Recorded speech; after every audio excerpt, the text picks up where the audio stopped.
Ce message est intitulé « Le seul lieu d'adoration que Dieu a choisi ». Le seul lieu d'adoration que Dieu a choisi. Pour ça, nous allons lire dans Jean 4 à partir du verset 19 à 23. Nous allons étendre au verset 24. Maître, nous sommes dans la version du Semeur. Maître, répondit la femme, je le vois, tu es un prophète. Dis-moi, qui a raison? Nos ancêtres ont adoré Dieu sur cette montagne. Vous autres, vous affirmez que l'endroit où on doit adorer, c'est Jérusalem. Crois-moi, lui dit Jésus, l'heure vient où il ne sera plus question de cette montagne, ni de Jérusalem pour adorer le Père. Vous adorez ce que vous ne connaissez pas. Nous adorons ce que nous connaissons, car le salut vient du peuple juif. Mais l'heure vient, et elle est déjà là, où les vrais adorateurs adoreront le Père par l'esprit et en vérité, car le Père recherche les hommes qui l'adorent ainsi. Dieu est esprit, il faut que ceux qui l'adorent par l'esprit et en vérité. Nous parlons du seul lieu d'adoration que Dieu a choisi. Ici, le Saint-Esprit nous révèle une discussion qu'une femme samaritaine a eue avec Jésus au puits de Jacob. Elle lui dit, qui a raison? Nous, nos ancêtres disent que c'est sur la montagne qu'on doit adorer. Vous dites que c'est à Jérusalem qu'on doit adorer. Maintenant, c'est un problème qui existe même de nos jours. Il y a plusieurs personnes qui ne connaissent pas vraiment le lieu d'adoration que Dieu a choisi. Parce qu'il y a un lieu d'adoration que Dieu a choisi. Si on n'est pas dans ce lieu d'adoration, on n'est pas en train d'adorer Dieu. Il y a des hommes qui ont choisi des maisons, des temples physiques comme lieu d'adoration. Il y a des hommes qui ont choisi des forêts comme lieu d'adoration. Il y a des hommes qui ont choisi des rivages d'eau comme lieu d'adoration. Parce que pour l'adoration, il faut forcément un lieu. Maintenant, pour l'adoration au Dieu suprême, au Dieu éternel, au Dieu créateur, il a choisi lui-même un lieu d'adoration. Ce n'est pas un lieu d'adoration que nous avons choisi, mais c'est un lieu d'adoration que lui, il a choisi. Et là maintenant, la femme samaritaine rencontre Jésus, qui est Dieu déjà. Et là, elle lui pose la question, qui a raison entre nous? Nos ancêtres nous disent que c'est sur la montagne qu'on doit adorer Dieu, mais vous, je vous dites que c'est à Jérusalem qu'on doit adorer Dieu. Jésus lui dit, l'heure vient et elle est déjà là où les vrais adorateurs vont adorer le Père en esprit et en vérité. Là déjà, Dieu il nous révèle déjà que l'adoration est quelque chose de spirituel. L'adoration est quelque chose de spirituel, ce n'est pas quelque chose de physique. Donc, le lieu d'adoration que Dieu a choisi doit d'abord être spirituel parce que l'adoration est spirituelle. Maintenant, il y a des gens qui parfois ferment des yeux, se mettent à genoux, se couchent au sol en signe d'adoration. Oui, c'est bien, c'est vrai, c'est beau. Mais ce n'est pas toujours l'adoration, ce n'est pas parce qu'on a des yeux fermés qu'on est en train d'adorer Dieu, ce n'est pas parce qu'on est à genoux qu'on est en train d'adorer Dieu. L'adoration est spirituelle et j'ai découvert dans l'adoration que tu peux être debout sur la terre, pourtant pendant que tu es en train d'adorer, tu es couché au sol devant Dieu. Parce que c'est une affaire spirituelle, c'est ton esprit qui est engagé dans l'adoration, ce n'est pas ton corps. Le corps suit juste ce que l'esprit vient parce que le spirituel contrôle le physique. Et là, lorsque l'adoration a rempli ton esprit, il peut se manifester au niveau de ton corps maintenant. Et là, tu peux te retrouver, soit à genoux, il peut t'amener à te mettre à genoux, t'amener à sauter, t'amener à élever les mains vers Dieu. Mais ce n'est pas d'abord ce qui est physique qui montre qu'on est en train d'adorer Dieu. L'adoration est spirituelle. Et Jésus dit là que Dieu est esprit. Il faut que ceux qui l'adorent en esprit. Donc c'est un lien, la chair ne peut pas adorer Dieu, c'est ton esprit qui adore Dieu. C'est pourquoi l'adoration est d'abord spirituelle. Et j'ai découvert dans l'adoration que tu peux être debout pendant que tu adores, debout, assise, mais devant Dieu. En esprit, tu es couché au sol. Déjà, la Bible nous dit que Jésus n'a pas cherché à être égal à Dieu, mais il s'est humilié prenant la forme d'un homme. Donc pendant que Jésus était sur cette terre, il marchait, il s'asseyait, il parlait. Pendant tout ce temps, devant Dieu, il était humilié. Ça veut dire qu'il était prosterné devant Dieu, il était couché devant Dieu, il était à genoux devant son Père. Or, devant les hommes sur cette terre, on le voyait physiquement debout, mais devant Dieu spirituellement, il était humilié, il était prosterné, il était couché au sol. Donc on peut adorer Dieu étant debout, mais spirituellement, on est couché au sol, on est à genoux devant Dieu. Donc c'est une affaire spirituelle, c'est une affaire d'esprit à esprit, car c'est seulement un esprit qui peut communiquer avec notre esprit. C'est seulement un esprit qui peut entièrement, parce que tu es esprit, que tu peux entendre, tu peux comprendre, connaître Dieu qui est esprit. Donc là, la Samaritaine lui dit, Ça, c'est un problème de lieu d'adoration. Où est le véritable lieu d'adoration? Est-ce que c'est sur la montagne comme nos ancêtres nous ont dit? Est-ce que c'est à Jérusalem comme vous dites? Et Jésus lui donne une réponse qui ne concerne ni la montagne ni Jérusalem, mais il lui dit que l'heure vient. Et cette heure est là maintenant, où les vrais adorateurs vont adorer Dieu par l'esprit et en vérité. Et là maintenant, l'adoration de Dieu par l'esprit et en vérité, c'est dans le lieu où Dieu a choisi.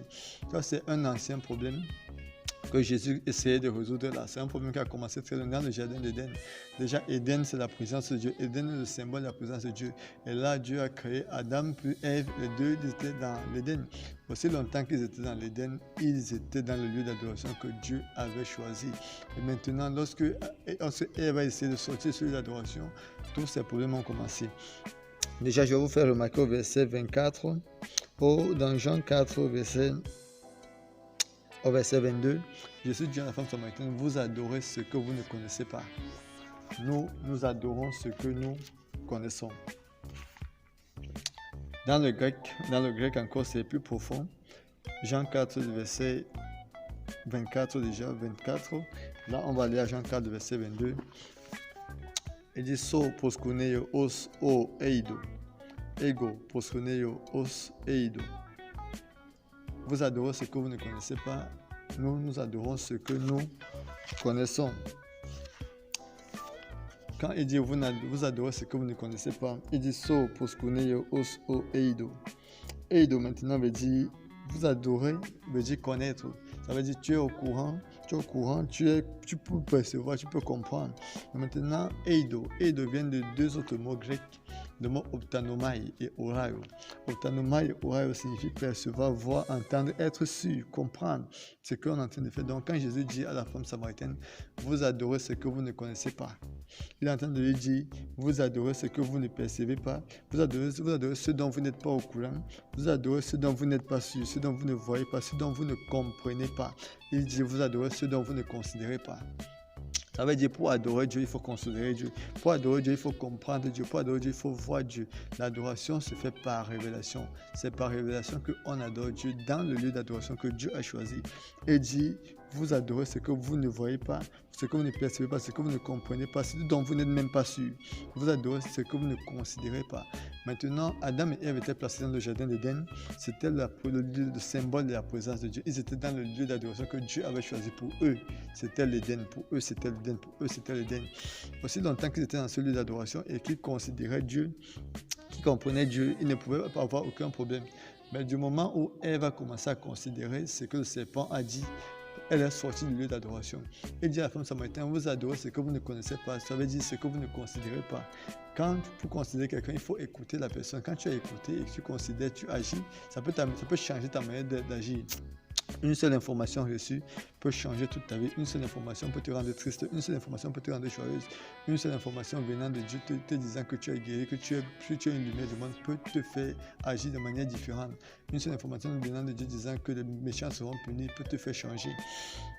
C'est pourquoi il dit à la femme samaritaine, vous adorez ce que vous ne connaissez pas, ce que vous ne percevez pas, ce que vous n'entendez pas, ce que vous ne comprenez pas, ce dont vous n'êtes pas, ce que vous ne considérez pas. Maintenant, Adam et Ève sont à l'Éden, c'est le lieu d'adoration pour eux que Dieu avait choisi. Mais dans ce lieu d'adoration, elle a accepté une théologie qui venait du monde. Elle a accepté la théologie du serpent, elle a accepté la théologie qui vient des religions, elle a accepté cette théologie. Et lorsque tu acceptes cette théologie-là, dans le lieu d'adoration que Dieu a choisi, que la théologie ne vient pas de Dieu, ça entraîne forcément ça brise forcément une communion, ça entraîne des problèmes. Et là, quand Ève a pris en considération, elle a essayé de connaître, elle a essayé de recevoir la révélation du serpent. Parce que révéler signifie faire connaître. Et là, le serpent vient avec une connaissance mortelle, un poison. Et Ève prête attention, elle considère. Elle reçoit la révélation qui vient de Satan. De même, ceux qui sont dans le lieu d'adoration que Dieu a choisi, que je vais révéler tout à l'heure, et qui considèrent et qui veulent amener dans ce lieu d'adoration la théologie, les traditions, les mythes et tous les autres contes, vont se créer des problèmes. Quand Ève a considéré ce que la théologie du serpent, qu'elle a considéré la théologie que le diable donnait, la théologie du serpent, les dogmes et les credos du serpent, comme aujourd'hui il y a des gens qui considèrent dans le lieu d'adoration que Dieu a choisi, ils sont dans le lieu d'adoration, mais ils considèrent des dogmes des religions, ils considèrent des doctrines, ils considèrent des credos, ils considèrent des philosophies, des théologies qui n'ont rien à voir avec Dieu. Dans ce lieu d'adoration, seul ce que Dieu dit compte. Il y a aussi longtemps que Ève et Adam étaient dans l'Éden, qui était le lieu d'adoration que Dieu a choisi pour eux. Et aussi longtemps qu'ils considéraient Dieu, tout seulement ce que Dieu dit, ils ne pouvaient avoir aucun problème. D'ailleurs, la Bible dit dans ce lieu d'adoration, Dieu venait tous les soirs les rendre visite et leur parler. Et aussi longtemps qu'ils considéraient ce que Dieu disait, ce que Dieu leur a dit, ils ne devaient avoir aucun problème. Mais seulement Ève est sortie du lieu d'adoration. Elle a prêté attention à la théologie du serpent et cela a entraîné la mort. De même, je disais, c'est un problème que Jésus essaie de résoudre en indiquant à Samaritain le lieu d'adoration, en l'indiquant. Maintenant, concernant Adam, Abel et Caïn, eux également ont décidé d'adorer Dieu. C'était des adorateurs sincères. Ils étaient sincères chacun dans son adoration. Seulement, au moment d'offrir leur offrande, Abel a pris un agneau et Caïn a pris des meilleurs fruits, parce qu'il était sincère à son adoration. Maintenant, la différence a été faite au niveau du lieu où il partait adorer, du lieu où il partait offrir le sacrifice. C'est là où la différence a été faite. Caïn a pris les meilleurs fruits qu'il avait, les meilleurs fruits qu'il avait, il a offert. Abel a pris un agneau, il a offert. Seulement, l'offrande de Caïn a été rejetée et celle d'Abel a été acceptée. Pourquoi? Abel a adoré par révélation. Par révélation, il a reçu par révélation qu'il est question de l'agneau et du sang. Il est question de l'agneau parce que le lieu d'adoration que Dieu a choisi, c'est en rapport avec l'agneau et le sang. Abel a adoré Dieu au lieu d'adoration que Dieu a choisi. Or, Caïn a adoré Dieu, il était sincère, sincère de tout son cœur, il adorait Dieu, mais seulement il adorait Dieu au mauvais endroit. Et ce que nous faisons, l'acte bon que nous posons au mauvais endroit est comme si nous n'avons jamais fait. La chose bonne que nous pouvons faire, parce que nous la faisons au mauvais endroit, ne compte pas, elle peut être annulée. Donc, si tu as quelque chose de bien à faire, il faut que cela soit fait au bon endroit. Lorsque tu es malade, par exemple, tu ne vas pas chercher à rencontrer le médecin dans une pâtisserie, dans une boulangerie. Tu vas te rendre à l'hôpital pour rencontrer le médecin. Donc, il est bon que lorsqu'on est malade, on aille à l'hôpital rencontrer le médecin.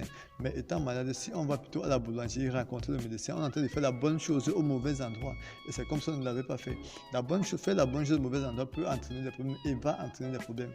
Ève étant dans l'Éden, dans le lieu d'adoration que Dieu a choisi pour elle, a prêté attention à la théologie du serpent qui venait de notre monde. Et là, ça entraînait directement la mort. Ici, dans Caïn et Abel, Caïn a offert son offrande. Seulement, s'il n'était pas dans le lieu d'adoration, l'offrande était bonne, son cœur était disposé, il était un adorateur sincère. Mais seulement, il n'a pas offert dans le lieu d'adoration que Dieu avait choisi. Or, Abel, par révélation, a reçu qu'il était question de l'agneau et du sang. Car l'agneau et le sang Dieu avait déjà prédestiné que ce sera le lieu d'adoration que lui, il aurait choisi. Ce lieu d'adoration est en rapport avec l'agneau et le sang. Maintenant, après l'adoration de Abel et Caïn, Dieu également va s'adresser à Israël. Quand Israël sort d'Égypte, Dieu leur donne des instructions par rapport toujours au lieu d'adoration, parce que c'est une affaire qui cause beaucoup de problèmes. Les hommes se répandent à travers le monde, ils vont dans tout lieu pour adorer Dieu. Ils ne savent réellement pas où est le lieu d'adoration que Dieu a choisi. Si vous adorez Dieu, le Tout-Puissant, dans un lieu d'adoration qu'il n'a pas choisi, votre adoration est vaine. Quels que soient les millions que vous pouvez déverser, quels que soient les actes que vous pouvez, quels que soient les chants, quel que soit tout ce que vous pouvez faire de manière sincère et honnête, selon votre cœur, oui, c'est vrai. Vous êtes sincère, honnête dans votre adoration, mais si ce n'est pas dans le lieu d'adoration que lui, il a choisi, votre adoration est vaine. Pourquoi c'est bon de trouver le lieu d'adoration? Pourquoi la Samaritaine a posé à Jésus la question? Parce qu'elle était inquiète par rapport à cela. Elle ne voulait pas se retrouver en train d'adorer Dieu en vain. Elle demande à Jésus où est le lieu d'adoration. Qui a raison? Nos ancêtres disent que c'est sur montagne. Vous dites que c'est à Jérusalem. Qui a raison? Finalement, qui a raison? Où est le lieu? Jésus indique le lieu d'adoration, que c'est en esprit, en vérité. Maintenant, quand Israël sort d'Égypte, Dieu les indique également un lieu d'adoration. Il les indique comment ils vont offrir leur adoration à Dieu. Là, on va lire dans Deutéronome 12. Du verset 11 au verset 14. Nous sommes dans la version du Semeur. Verset 11. Deutéronome 12, verset 11. Alors l'Éternel, votre Dieu, choisira un lieu pour y faire habiter son nom. C'est là que vous apporterez tout ce que je vous ordonne. Vos holocaustes, vos sacrifices, vos dîmes et vos offrandes prélevées sur le produit de votre travail et toutes les choses excellentes que vous offrez à l'Éternel pour accomplir vos vœux. va reprendre ce verset au début. Il dit, alors l'Éternel votre Dieu choisira un lieu pour y faire habiter son nom. Il faut bien le retenir, un lieu pour y faire habiter son nom. Pour y faire habiter son nom, pour y faire habiter son nom, pour y faire habiter son nom, pour y faire habiter son nom. Il dit à Israël, le Seigneur va choisir un lieu pour y faire habiter son nom. Et c'est dans ce lieu que vous allez offrir votre adoration à Dieu. Au verset 12, il dit, vous vous réjouirez en présence de l'Éternel votre Dieu. En présence de l'Éternel votre Dieu, vous, vos fils, vos filles, vos serviteurs, vos servantes, et les Lévites habitant dans vos villes, car ils n'ont reçu ni part ni patrimoine foncier comme vous. Verset 13, gardez-vous d'offrir. Il met en garde, gardez-vous d'offrir vos holocaustes dans n'importe quel lieu où vous trouverez. Là, il disait à Israël, évitez de m'adorer n'importe où. Parce qu'il y a un lieu où je vais choisir. Ce n'est pas là où vous voulez que vous allez m'adorer, mais c'est où moi je veux que vous allez m'adorer. Toute adoration que vous allez faire en dehors de ce lieu que moi j'ai choisi, c'est une adoration vaine, c'est une adoration que je n'agrée pas, c'est une adoration que je n'accepte pas. L'adoration que j'accepte est celle où vous allez faire dans le lieu. Et il dit, il va choisir un lieu où il va mettre son nom. Là où il va mettre son nom. Donc c'est un lieu où Dieu décide de mettre son nom. Là où il n'y a pas le nom de Dieu, il n'y a pas d'adoration. Toute adoration qu'on fait en dehors du nom, de l'endroit où Dieu a mis son nom est une adoration vaine. Au verset 14, au verset 13, il dit, gardez-vous d'offrir aux holocaustes dans n'importe quel lieu que vous verrez. Au verset 14, il dit, c'est uniquement dans le lieu que l'Éternel choisira dans l'une de vos tribus. Ça, il faut encore le retenir. Dans l'une de vos tribus que vous offrirez vos holocaustes. C'est seulement que vous ferez tout ce que je vous ai prescrit. C'est seulement là que vous ferez tout ce que je vous ai prescrit. On retient qu'au verset 11, il dit, alors l'Éternel votre Dieu choisira un lieu pour y faire habiter son nom. Pour y faire habiter son nom. Au verset 14, il dit, c'est uniquement dans le lieu que l'Éternel a choisi, que l'Éternel choisira dans l'une de vos tribus que vous offrirez vos holocaustes. D'abord, il dit que c'est seulement dans le lieu qui va porter son nom qu'ils doivent adorer. Il dit que ce lieu-là, il va choisir ce lieu dans l'une de leurs tribus, dans l'une des tribus d'Israël. Ça veut dire que ce lieu, Israël avait 12 tribus. Et là, si on n'adore pas Dieu dans le lieu qu'il a choisi, dans la tribu qu'il a destinée, dans la tribu qu'il a choisie et où il a mis son nom, cette adoration est vaine. Qu'est-ce que Dieu est en train de dire à Israël ici? Il dit, parmi vos 12 tribus, je vais choisir une seule tribu. Et dans cette tribu, je vais mettre mon nom. Et c'est dans cette tribu, c'est là où est ce nom que vous allez adorer le Seigneur. Maintenant, lorsque Dieu dit qu'il va mettre son nom, autrement dit, il dit qu'il va mettre là où il sera présent lui-même. Déjà, vous avez un nom, mais lorsqu'on prononce votre nom, même si vous n'êtes pas présent, ceux qui ont prononcé votre nom peuvent voir votre image, peuvent voir une représentation de votre nom. Lorsque nous disons par exemple Donald Trump, présentement, comme je dis Donald Trump, il n'est pas avec moi, mais quand je dis Donald Trump, je vois son image. Ça veut dire que votre nom reflète votre image, votre nom peut refléter votre présence. Et là, Dieu dit à Israël, dans la tribu que moi je vais choisir, où je vais mettre mon nom, c'est là où vous devez m'adorer. Ça veut dire que Dieu a déjà un projet, il est en train de leur dire, il a un projet de choisir un lieu d'adoration, une tribu d'Israël. Et dans cette tribu-là, il va mettre son nom. Alors, on va encore faire plus, pour que ce soit plus clair. On va lire dans Deutéronome 16, verset 2, pour que ce soit encore plus clair. Il est écrit, tu immoleras un bœuf, un mouton ou une chèvre, comme sacrifice pascal en l'honneur de l'Éternel votre Dieu, au lieu qu'il a choisi pour y établir sa présence. Ici, il ne dit plus d'établir son nom, il dit d'établir sa présence. Ça veut dire, il est en train de dire, dans la tribu qu'il a choisi, pour mettre son nom, là où il y a son nom, là est sa présence. Avec là où il y a le nom de Dieu, là est la présence de Dieu. Partout où il y a le nom de Dieu, c'est la présence de Dieu. Et partout où il y a le nom de Dieu, c'est le lieu d'adoration que lui, Dieu, a choisi. Il dit, dans votre tribu, je vais choisir une seule tribu. Dans cette tribu, je vais mettre mon nom. Et dans Deutéronome 16:2, il dit, dans ce nom-là, il y a sa présence. Donc lorsqu'on parle du nom de Dieu, la présence, on fait allusion à la présence de Dieu. Donc c'est seulement dans le nom de Dieu qui est la présence de Dieu que Dieu a choisi pour adoration. Ça veut dire que Dieu a choisi le lieu d'adoration que Dieu a choisi, c'est lui-même. Si tu n'es pas en Christ et en Dieu, tu n'es pas dans le lieu d'adoration. C'est seulement là que Dieu a choisi pour que les hommes puissent adorer. Il dirait à Israël, garde-toi d'offrir ton adoration dans tous les lieux que toi tu auras choisi, dans tous les lieux que toi tu vas trouver, mais seulement dans le lieu que moi j'ai choisi. Là, il dit, dans ta tribu, je vais choisir une seule tribu. Ce n'est pas dans les 12 tribus, dans une seule tribu, je vais choisir, je vais mettre mon nom et c'est là que vous allez adorer. Et là, à cette copla, hido santa, boshki, ha, rago, sete, boski, rago, santa. Les boski, mahindo, asa, proteke, logo, sata. Et là, dans une seule tribu, il a choisi une tribu, il a mis son nom. Il a choisi une tribu, il a mis son nom. Et c'est là le lieu d'adoration. Et c'est ce que Jésus disait à Samaritain. Il révélait à Samaritain le lieu d'adoration. Il disait c'est en esprit en vérité que Dieu a décidé que les hommes doivent adorer, que les vrais adorateurs adorent Dieu. Ils n'adorent pas Dieu dans un lieu physique, dans une montagne, dans un temple. Non, ils adorent Dieu en esprit en vérité parce que c'est le lieu d'adoration que Dieu a choisi. Et Dieu a choisi une seule tribu et sur cette tribu, il a mis son nom. Et c'était la tribu de Juda qu'il a choisi et il a mis le nom, son nom humain. Dieu a les noms divins